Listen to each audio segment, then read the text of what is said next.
అందరికీ నమస్కారం. Welcome to our channel. నేను మీ రమ్య. ఈరోజు మనతో పాటు ఉన్నారు ప్రముఖ ఆధ్యాత్మికవేత్త, జ్యోతిష్యులు డాక్టర్ కోనాల భాగ్యలక్ష్మి గారు. అమ్మగారిని అడిగి మనకున్న సందేహాలన్నీ నివృత్తి చేసుకుందాం. అమ్మగారు నమస్కారం. నమస్తే తల్లి. అమ్మగారు, అందరికీ చాలా డౌట్స్ ఉంటాయి.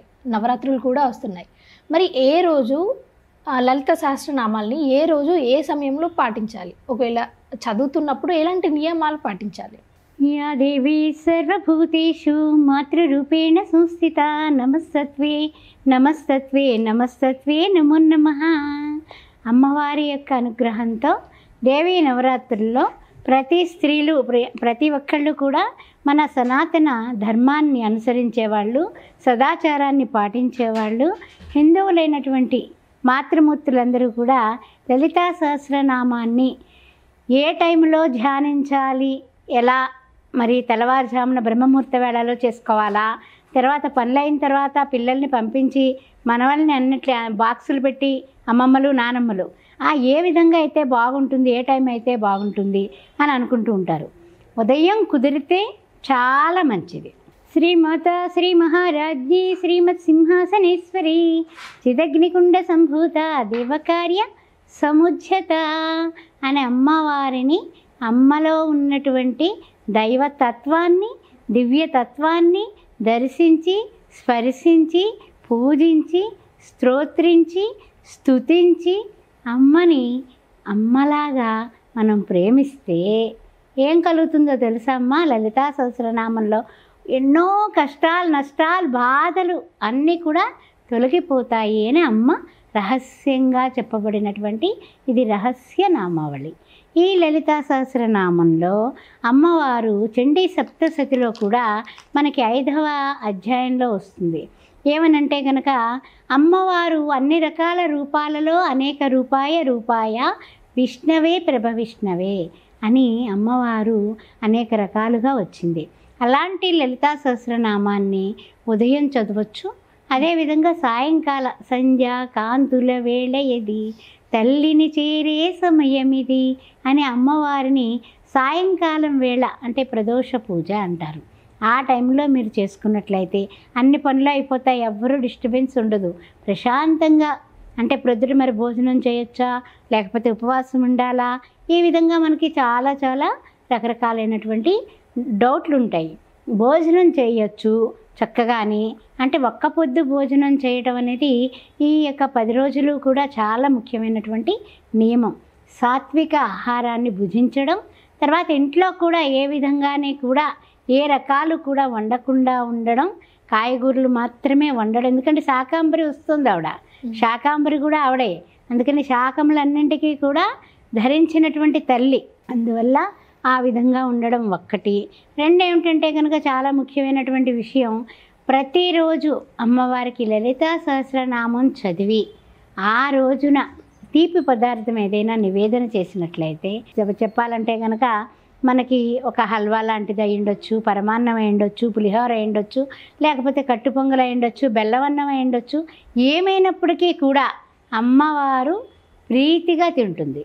ఇందువలన అంటే దేవీ నవరాత్రుల్లో మీరు చేసేటటువంటి ఏ చిన్నదైనా సరే 1000 ఫలితాలు ఉంటాయి సుమా. ఆ విషయాన్ని మీరు గుర్తుపెట్టుకోండి. అందువల్ల యా దేవి సర్వభూతేషు మాయా రూపేణ సంస్థిత నమస్తత్వే నమస్తత్వే నమస్తత్వే నమో నమః అంటే మాయ, మహామాయ ఈవిడ తక్కువైనటువంటి వ్యక్తి కాదు, ఇది ఒక శక్తి. అలాంటి శక్తిని మీరు సాయంకాల సమయంలో, ఆడవాళ్ళందరూ కూడా, స్త్రీ అంటేనే సాత్విక స్వరూపం, స్త్రీ అంటేనే తమోగుణ రజోగుణాలని కూడా ఆమె కట్టుదిట్టాల్లో పెట్టుకొని, అంటే ఒక కట్టుబాట్లలో పెట్టుకొని సాత్వికంగా, ఓరిమిగా, కరుణతో, దయతో, ప్రేమతో ఇల్లాలుగా, గృహలక్ష్మిగా ఇంటిని చక్కదిద్దుతుంది. అలాంటి స్త్రీమూర్తి ఈ లలితా సహస్రనామం ఏ ఇంటైతే చేస్తారో ఆ రోజున ప్రతిరోజు కూడా చేస్తే చాలా సంతోషం. ఏ రోజైతే మంగళవారం, శుక్రవారం చేసుకోవచ్చు. కుదరలేదు అంటే ఆదివారాలు, శనివారాలు మేము సాఫ్ట్వేర్ వాళ్ళమండి అంటే కనుక ఆ 2 రోజుల్లో చేసుకోవచ్చు. లేదండి మేము ఎప్పుడైనా సరే చేసుకుంటాము, ఎనీ టైము మాకు కుదరదండి అంటే రాత్రి వేళ కూడా మీరు చేసుకోవచ్చు. ఉదయాన్నే సాఫ్ట్వేర్ ఉద్యోగులు లేవలేకపోవచ్చు, అవునండి. ఏమన్నా తర్వాత జాబ్స్కి పరిగెత్తవచ్చు. ఆ తర్వాత సాయంకాలం పూట వాళ్ళు వస్తులోకి 7, 8 అయిపోతుంది.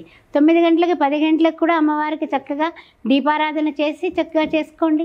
ఆటోమేటిక్గా మీకు ఆ యొక్క అమ్మవారి శక్తి, ఎలాంటి శక్తి, స్త్రీ శక్తే కాదు, అమ్మవారు పరిపూర్ణ శక్తి రూపము. అందువల్ల ఆదిగా అనాదిగా సనాతనంగా అమ్మవారిని పూజించడానికి ఎనీ టైం చేసుకోవచ్చు.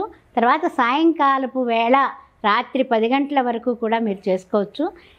ఫస్ట్ ఏది రాదు అనుకుంటారా మీరు? లలితా సహస్రం అంతా చదవడం రాదు, అందుకని మీరు మాధ్యమాల ద్వారా వింటూ ఫస్ట్ 2 లైన్లు 108 సార్లు చేసుకుని కూడా మీరు చేసుకోండి. అంటే ఎంత ఈజీ అయినటువంటి పద్ధతి చెప్పానో చూసుకోండి. శ్రీమాత శ్రీ మహారాజ్ఞి శ్రీమత్ సింహాసనేశ్వరి చిదగ్నికుండ సంభూత దేవకార్య సముజ్జత. నాకు ఈ పని ఉందమ్మా, కొంచెం అప్లికేషన్ పెట్టుకుంటున్నాను నీ దగ్గర, కాస్త చేసి పెట్టవు. మా ఆయన నా మాట వినేటట్టు చెయ్యి, లేకపోతే నేను ఇల్లు కొనుక్కోవాలి, ఇల్లు ఇవ్వి, ఏం అడగండి అది ఇస్తుంది. సర్వ ఆపత్ నివారిణి. అందువల్ల ఇందుగలడు అందులేడని సందేహము వలదు. అమ్మ అన్ని చోట్ల ఉంటుంది. ఆ విషయాన్ని గుర్తించి మనం ప్రవర్తించి అమ్మవారిలా చక్కగా తయారయ్యి నైటీలతో పూజ చేసుకోకుండా చక్కగా బొట్టు పెట్టుకొని మంగళసూత్రం దాచిపెట్టుకోకుండా వేసుకొని నల్లపూసలు మట్టెలు ధరించి కాళ్ళకి ముఖానికి పసుపు అనేది మీకు పడితే రాసుకోండి, లేకపోతే స్నానం చేసే నీళ్ళల్లో పసుపు వేసుకొని స్నానం చేయండి. ఆ విధంగా మీరు చేసినట్లయితే అమ్మ దయతో మీరు ఆయురారోగ్య అష్టైశ్వర్యాలతో చక్కగా ఉంటారు. ఓం శ్రీమాత్రే నమః. చాలా మంచి విశేషాలను మా ప్రేక్షకులకు అందజేశారు. ధన్యవాదాలు. శ్రీమాత్రే నమః. ఆస్ట్రో భాగ్యలక్ష్మి అనే ఈ ఛానల్ని సబ్స్క్రైబ్ చేశారా? చేయకపోతే వెంటనే చేయండి.